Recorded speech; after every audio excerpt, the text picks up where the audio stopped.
किसानों की गाढ़ी कमाई और खून पसीने की मेहनत बर्बाद हो जा रही है। साथ ही साथ किसानों की गाढ़ी कमाई और खून पसीने की मेहनत बर्बाद हो जा रही है। साथ ही साथ जिस तरह से लगातार 5 साल न्यायार्थ मेरे संघर्ष, भ्रष्टाचार के विरुद्ध मेरे उठाए गए आवाज़ और जनता को न्याय दिलाने हेतु किए गए सेवा भाव के क्रम में मुझे बहुत अल्पमत मिला। कहीं न कहीं लगता है कि जनता दल बल, धन बल, लुटेरे, मक्कारों, झूठों को ही पसंद करती है। किंतु मैंने मतगणना के समाप्ति पर कहा था कि न्यायार्थ लड़ना मेरा शौक़ है, मेरा सिद्धांत है, मेरा धर्म है। परिणाम कुछ भी हो, न्याय के प्रति मैं लड़ता रहूँगा, सेवा करता रहूँगा। इसी क्रम में मैं बताना चाहता हूँ कि लगातार 5 साल मैं सरकार को आगाह करता रहा कि मान्यवर जंगली सुअर किसानों का आलू बर्बाद कर गए, नीलगाय अरहर मटर बर्बाद कर गई। अगर बचा धान गेहूँ ये छुट्टा सांड भैंसे खाएंगे तो किसान क्या खाएगा, देश क्या खाएगा। जो भारतीय जनता पार्टी की सरकार सांडों के मुद्दे पर गंभीरता न दिखाते हुए ये कहती थी कि हम गौ माता के संरक्षक हैं, हम गौवंश के संरक्षक हैं, संरक्षण के हम विरुद्ध कब थे। हम तो इनके पोषण और किसानों के भी संरक्षण के पक्ष में थे।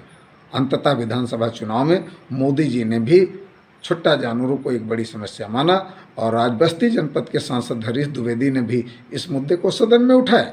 लेकिन वैचारिक और रटे रटाए ज्ञान में अंतर होता है।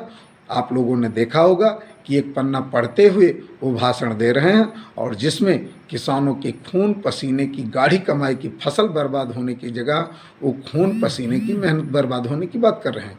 दूसरी चीज़, समस्या छुट्टा सांड बछड़ों से है, ना कि गायों से है। ऐसे में गौशाला का क्या मतलब है? गौशाला क्या ये रमना तौफीक के तर्ज पर खोलना चाहते हैं, जहाँ पर करोड़ों से बना गौशाला वहाँ पर गौवंशज चील कौवे नोच रहे थे, या ये जोगापुर के तरीके से बनाना चाहते हैं जहाँ पर गौवंशज है ही नहीं। इनके गौशालाओं में कहीं गौवंशज नहीं है तो कहीं चारा नहीं है। ऐसे में मनरेगा के तहत प्रत्येक ग्राम पंचायत में गौशाला निर्माण कहीं न कहीं किसानों के हित में नहीं अपितु धन के बंदर बांट के दिशा में दिखाई देता है।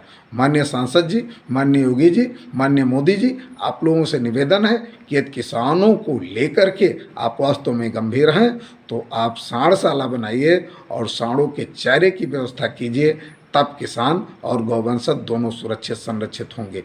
झूठी राजनीति करके आप सत्ता प्राप्त कर सकते हैं किंतु किसानों की समस्या का अंत नहीं कर सकते। एक ना एक दिन किसान जगेगा और वो अपने सच्चे सेवक को चुन करके अपनी समस्या का निजात कराएगा।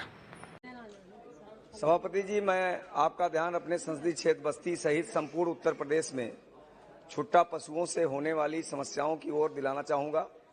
महोदय, छुट्टा पशुओं की वजह से विशेषकर किसान भाइयों को अनेक समस्याओं का सामना करना पड़ रहा है।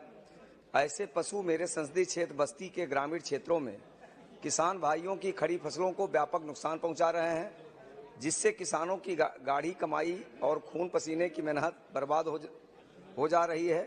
साथ ही साथ छुट्टा पशु गली मोहल्ले से लेकर व्यस्त सड़कों, विशेषकर हाईवे आदि पर दुर्घटना व यातायात जाम का कारण बन रहे हैं, जिससे राहगीरों को भी कठिनाइयों का सामना करना पड़ रहा है।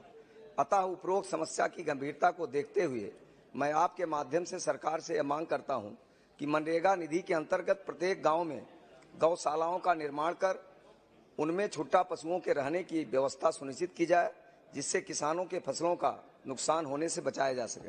धन्यवाद। श्री राजमोहन उन्नीथन जी।